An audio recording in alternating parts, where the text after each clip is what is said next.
ಇದು ರಾಯರು ಚಾತುರ್ಮಾಸ್ಯ ಕಾಲದಲ್ಲಿ 2 ತಿಂಗಳು ಮಲ್ಕೊಳ್ತಾ ಇರುವಂತಹ ಜಾಗ ಇದು.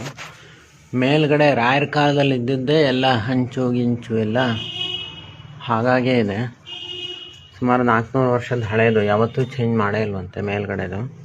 ಈ ಕೆಳಗಡೆ ನೆಲ ಮಾತ್ರ ರೆಡ್ ಆಕ್ಸೈಡ್ ಹಾಕಿದ್ದಾರೆ. ಮೊದಲು ಈ ಮಠ ಕಟ್ಟು 10 ವರ್ಷ ಆಗಿದೆ. ಮೊದಲು ಮಠ ಕೂಡ ಇರಲಿಲ್ವಂತೆ, ಬರೀ ರಾಯರ ಮನೆ ಅಂತ ಅಷ್ಟೇ ಇತ್ತಂತೆ. ಇಲ್ಲಿ ಜಸ್ಟ್ 1-2 ಹೆಜ್ಜೆ ಇಟ್ಬಿಟ್ಟು ಹಿಂಗೆ ಬಾಗಿಲು ತೆಗೆದ್ರೆ ನಿತ್ಯ ಪುಷ್ಕರಣಿ. ಎಷ್ಟು ಚೆನ್ನಾಗಿದೆ ನೀರು ಅಂದರೆ ಅಷ್ಟು ಅದ್ಭುತವಾಗಿದೆ ನೀರು. ಒಂಚೂರು ಕೊಳೆ ಇಲ್ಲ, ಡೈರೆಕ್ಟಾಗಿ ಪಾನ ಮಾಡ್ಬೋದು.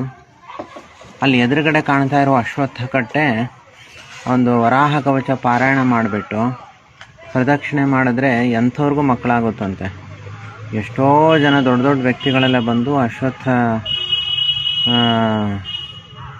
ಈ ಸೇವೆ ಮಾಡ್ತಾರಂತೇಳಿ. ವರಾಹ ದೇವರೇ ಅಶ್ವತ್ಥ ರೂಪದಲ್ಲಿ ನಿಂತಿದ್ದಾರೆ ಅಂತ ಅಶ್ವಿನ ಮಾಸದಲ್ಲಿ ವಿಶೇಷ ಆರಾಧನೆ ಎಲ್ಲ ಮಾಡ್ತಾರೆ.